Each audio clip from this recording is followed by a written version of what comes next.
സാറേ, സന്ദീപ് വാര്യർ കോൺഗ്രസിലെത്തി രണ്ടാം ദിനം തന്നെ പാണക്കാടെത്തി മുസ്ലിം ലീഗ് നേതാക്കളെ കണ്ടിട്ടുണ്ട്. അതിനുശേഷം അദ്ദേഹം മുസ്ലിം ലീഗിൻ്റെ നേതാക്കളെ പുകഴ്ത്തി പറയുന്നു, മലപ്പുറത്തെ പുകഴ്ത്തി പറയുന്നു. അത്തരത്തിൽ തൻ്റെ ഒരു മതേതരത്വ സ്വഭാവം ജനങ്ങൾക്ക് മുന്നിൽ കാണിക്കുവാനാണോ അദ്ദേഹത്തിൻ്റെ ശ്രമം? അത് ഇദ്ദേഹം സന്ദീപ് വാര്യർ പാണക്കാട് പോയത് വലിയ വാർത്തയായി തീർന്നിരിക്കുക. അത് കോൺഗ്രസിന് ഭയവുമുണ്ട്, അത് പറയാം. അതിനു മുമ്പായിട്ട് പിണറായി വിജയൻ ഇതത്ര രസിച്ചില്ല.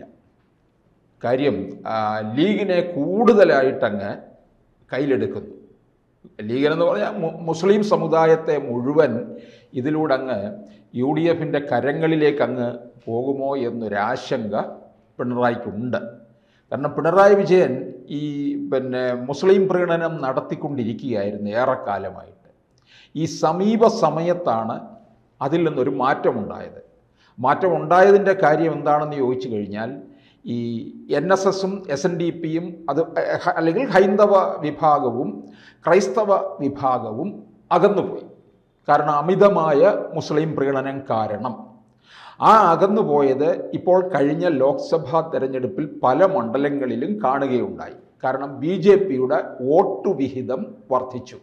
ആ വർദ്ധിച്ചത് ഈ CPMനെ നിന്നിരുന്ന ഈഴവ സമുദായത്തിൻ്റെ വോട്ടുകൾ ധാരാളം BJPയിലേക്ക് ഒഴുകുകയുണ്ടായി. അതുകൊണ്ടാണ് ഇപ്പോൾ എന്ത് ചെയ്യുന്നത്, ലീഗിനെ അങ്ങോട്ട് അകറ്റി നിർത്തി സംസാരിക്കുന്നത്. വയനാട്ടിൽ പോയി സംസാരിച്ചു. ജമാഅത്തെ ഇസ്ലാമിയും വെൽഫെയർ പാർട്ടിയും ഒക്കെ കൂടി ചേർന്നുകൊണ്ട് ഒരു മുസ്ലിം രാഷ്ട്രം രൂപപ്പെടുത്താനുള്ള ശ്രമമാണ്. 2047 ഒരു മുസ്ലിം രാഷ്ട്രത്തിലേക്കാണ് കാര്യങ്ങൾ നീങ്ങുന്നത്. മുസ്ലിം ലീഗ് എന്ന് പറയുന്ന പാർട്ടിയും ഇതിന് കൂട്ടുനിൽക്കുന്നു എന്നുള്ള രീതിയിൽ സംസാരിക്കുകയുണ്ടായി. ഈ 2047 മുസ്ലിം രാഷ്ട്രത്തിൻ്റെ നീക്കമുണ്ട് എന്നുള്ള വിവരം വർഷങ്ങൾക്ക് മുമ്പ് VS അച്യുതാനന്ദൻ പറഞ്ഞതാണ്. അന്ന് ഇതൊന്നും ചെവിക്കൊണ്ടില്ല. കാരണം അന്ന് ലീഗിന് ഈ പാല് കൊടുത്ത് വളർത്താനുള്ള എല്ലാ ശ്രമവുമാണ് പിണറായി വിജയൻ നടത്തിക്കൊണ്ടിരുന്നത്. കാരണം 4 വോട്ട് കിട്ടുന്നിടത്തേക്ക് കാര്യങ്ങൾ മാറ്റുക എന്നുള്ളതാണ്. അതിൻ്റെ കൂടെ മരുമകനും കൂടെ അതിനകത്തൊരു ശ്രമവും നടത്തുകയും ചെയ്തു എന്നുള്ളതാണ്. ഇപ്പോൾ ഇതെന്താ സംഭവിച്ചിരിക്കുന്നത്, ഈ സന്ദീപ് വാര്യരുടെ പാണക്കാട്ടേക്കുള്ള ഒരു പോക്കും അതിലൂടെ അവർ എന്താണ് പറഞ്ഞിരിക്കുന്നത്, പാണക്കാടാണ് ഇതിൻ്റെ ഒരു വലിയ മതനിരപേക്ഷതയുടെ അടിത്തറ പാകിയിരിക്കുന്നത് പാണക്കാടാണ് എന്നൊക്കെ പറഞ്ഞിരിക്കുകയാണ്. അപ്പം ലീഗിനെ അവിടെ വർഗീയവാദിയായിട്ട് ചിലർ ചിത്രീകരിക്കുമ്പോൾ ആ ചിത്രം മാറ്റുകയാണ് ഈ സന്ദീപ് ചെയ്യുന്നത്. അതുപോലെ തന്നെ ഈ എന്നിട്ട് മുഖ്യമന്ത്രി പറഞ്ഞിരിക്കുന്നത് എന്താണ്, സാദിഖ് അലി തങ്ങൾ ജമാഅത്തെ ഇസ്ലാമി അനുയായിയെ പോലെയാണ് എന്ന്. അപ്പോൾ കഴിഞ്ഞ ദിവസം വയനാട്ടിൽ പ്രസംഗിച്ചതിൻ്റെ തുടർച്ച തന്നെയാണ് പിണറായിയിൽ നിന്ന് ഇവിടെ ഉണ്ടായിരിക്കുന്നത് എന്നുള്ളതും വ്യക്തമായിരിക്കുകയാണ്. അപ്പോൾ ഇതേ അവസരത്തിൽ കോൺഗ്രസ് ഭയക്കുകയും ചെയ്യുന്നു കൂടുതലായിട്ട്. കാരണം ഈ നേരത്തെ പറഞ്ഞില്ലേ, CPMൻ്റെ ഈഴവ വോട്ടുകളും അല്ലെങ്കിൽ നായർ സമുദായത്തിലെ വോട്ടുകളും ഒക്കെ BJPയിലേക്ക് ഒഴുകിയെന്ന് പറഞ്ഞില്ലേ. അപ്പോൾ ഇവിടെയും അത് തന്നെ സംഭവിക്കുമോ എന്ന് സുധാകരനും VD സതീശനും ചെന്നിത്തലയും ഒക്കെ ഭയക്കുകയാണ്, അമിതമായ മുസ്ലിം പ്രീണനത്തിലേക്ക് പോകുന്നത്. കാരണം ലീഗ് ഏറെക്കാലമായിട്ടൊരു അപ്രമാദിത്വം കാണിച്ച് നിൽക്കുന്നവരാണ്. അത് 2011 ഉമ്മൻചാണ്ടി സർക്കാരിൻ്റെ കാലത്ത് വളരെ കൂടുതലായിരുന്നു.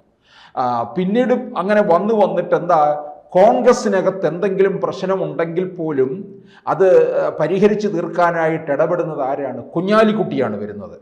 അപ്പോൾ പാണക്കാടാണ് ഈ കോൺഗ്രസിൻ്റെ ആസ്ഥാന മന്ദിരമെന്ന് തോന്നിപ്പോകുന്ന തരത്തിലാണ് കാര്യങ്ങൾ. അത് കോൺഗ്രസിനകത്ത് പാർട്ടിക്കകത്തും ശക്തമായ എതിർപ്പുണ്ടായിരുന്നു എന്നുള്ളതാണ്. കാരണം എന്ന് വെച്ചാൽ അവർക്ക് അത്രത്തോളം സീറ്റുകളുണ്ട്, അവരുടെ വാക്ക് വളരെ നിർണായകമാണ്. ഇടയ്ക്ക് ലീഗ് LDFിലേക്ക് പോകും എന്നൊരു ഒരു പിന്നാമ്പുറ വർത്തമാനമുണ്ടായിരുന്നു. ഈ 2021 രണ്ടാമത്തെ വരവിൽ, പിണറായിയുടെ വരവിലാണ് ഈ പല കാര്യങ്ങളും തകിടം മറിയുകയൊക്കെ ചെയ്തത്. സ്ഥിതി അങ്ങ് വഷളായി. അപ്പോഴാണ് പിന്നീട് ഇവർ കുറച്ചൊന്ന് മാറ്റി ചവിട്ടാൻ തുടങ്ങിയത്. അല്ലെന്നുണ്ടെങ്കിൽ എല്ലാവരും തുടക്കത്തിലൊന്ന് പ്രതീക്ഷിച്ചിരുന്നു മുസ്ലിം ലീഗ് എന്തായാലും CPM-ലേക്ക് എത്തുമെന്ന്. CPM-ലേക്ക് എത്താനുള്ള ഒരു സാധ്യത ഉണ്ടായിരുന്നു. 2021 അങ്ങനെ പോയില്ല. 2021 അവർ വിചാരിച്ചത് പിന്നെ UDF അധികാരത്തിൽ വരും. കാരണം കേരളത്തിലെ സ്ഥിതി അങ്ങനെയാണല്ലോ. LDF, UDF, UDF, LDF ഇത്തരത്തിലാണ് പോകുന്നത്.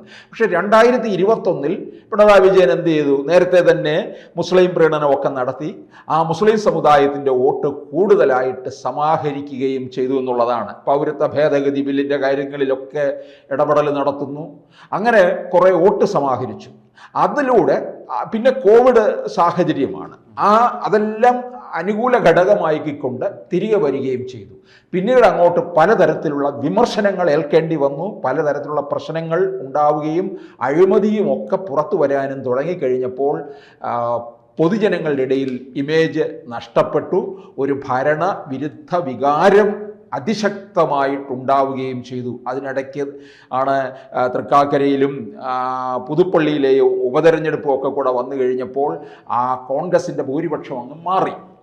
അപ്പോൾ അതിൽ നിന്ന് മനസ്സിലാക്കി അതിശക്തമായ ഭരണവിരുദ്ധ വികാരം, പ്രത്യേകിച്ച് കേരളയിൽ സമരത്തൊക്കെ അതിശക്തമായിട്ട് പിണറായിക്കെതിരെ നീക്കം. നവകേരള യാത്ര ഇതെല്ലാം സർക്കാരിനുണ്ടാക്കിയ വൻ തിരിച്ചടിയാണ്. പിന്നെ അങ്ങോട്ട് നമ്മൾ നോക്കിക്കഴിഞ്ഞാൽ ഓരോ തരത്തിലുള്ള പ്രശ്നങ്ങൾ പാർട്ടിക്കകത്ത് തന്നെ EP ജയരാജൻ BJP-യിലേക്ക് പോകുന്നു. പ്രകാശ് ജാവദേക്കറുമായിട്ടുള്ള കൂടിക്കാഴ്ച, പിന്നീട് ഏറ്റവും അവസാനം വന്നിട്ട് PP ദിവ്യയുടെ പിന്നെ പരാമർശത്തിൽ ADM-ന്റെ ആത്മഹത്യ, പിന്നീട് EP ജയരാജൻ വീണ്ടും രംഗത്ത് വരുന്നു. അങ്ങനെ പിണറായി വിജയൻ സർക്കാരിൻ്റെ ഇമേജ് മുഴുവൻ അങ്ങ് തകർന്നടിഞ്ഞു കഴിഞ്ഞപ്പോൾ ലീഗ് എന്ത് ചെയ്തു?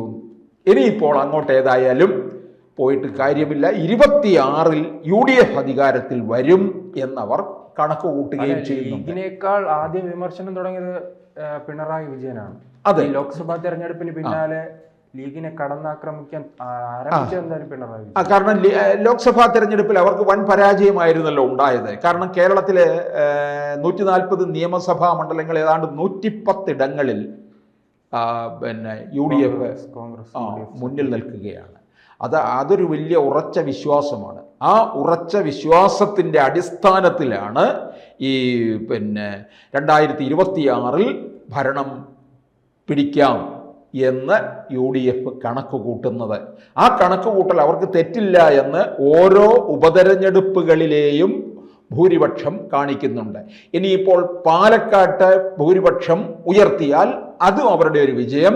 ചേലക്കര CPM-ൽ നിന്ന് പിടിച്ചെടുത്താൽ അത് അതിലും വലിയ വിജയമായിട്ട് കാണുകയും ചെയ്യും. അതിനോടൊപ്പം പ്രിയങ്ക ഗാന്ധിയുടെ ഭൂരിപക്ഷം കുറയും എന്ന് ഒരു പിന്നെ സർവേ പറയുന്നുണ്ട്. കാരണം അവിടെ പോളിംഗ് ശതമാനം കുറയുകയുണ്ടായി, നല്ല രീതിയിൽ കുറഞ്ഞു. ഒരു 8 മുതൽ 10% വരെ കുറവുണ്ടായി. അവിടെ പ്രിയങ്കയുടെ ഭൂരിപക്ഷം കുറഞ്ഞു കഴിഞ്ഞാൽ കോൺഗ്രസ് തോറ്റതിന് തുല്യമായി മാറുന്ന അവസ്ഥയാണ്. പ്രിയങ്ക ഗാന്ധിയുടെ കന്നി അംഗമായിരുന്നു. ആ കന്നി അംഗത്തിൽ ഭൂരിപക്ഷം കുറയ്ക്കുക എന്ന് പറയുന്നത് അത് തന്നെ പിന്നെ LDF-ൻ്റെയും അല്ലെങ്കിൽ BJP-യുടെയും വലിയൊരു നേട്ടമായിട്ടാണ് കാണുകയും ചെയ്യുന്നത്. അപ്പോൾ അവിടെ LDF-ൻ്റെ കരുത്തനായ സ്ഥാനാർത്ഥിയാണ്. അതുപോലെ BJP അവിടെ ശക്തമായ ഇടപെടൽ നടത്തുകയും ചെയ്തു. അപ്പോൾ കാര്യങ്ങൾ ഇനിയിപ്പോൾ അങ്ങോട്ട് നീങ്ങുന്നത് ഈ ഉപതെരഞ്ഞെടുപ്പ്, അത് കഴിഞ്ഞാൽ 25-ലെ തദ്ദേശ സ്ഥാപനങ്ങളിലെ തെരഞ്ഞെടുപ്പിലേക്കും ജാതി സമവാക്യങ്ങൾ കൊണ്ടുള്ള ഒരു കളിയായിരിക്കും നടത്താൻ പോകുന്നത്. അതിനുള്ള തന്ത്രമാണ് പിണറായി മുമ്പോട്ട് കൊണ്ടുപോയിക്കൊണ്ടിരിക്കുന്നത്. അതാണ് സാദിഖ് അലി തങ്ങൾ ജമാഅത്തെ ഇസ്ലാമി അനുയായിയെ പോലെ എന്ന് പറഞ്ഞിരിക്കുന്നത്. അപ്പം ഒരു സംശയമുണ്ട്, സംഘപരിവാറിൻ്റെ അതേ നയം തന്നെയാണ്, അതേ വാക്ക് തന്നെയാണ്, അതേ സംസാരം തന്നെയാണ് പിണറായിയും ഇപ്പോൾ ഇവിടെ നടത്തിയിരിക്കുന്നത്.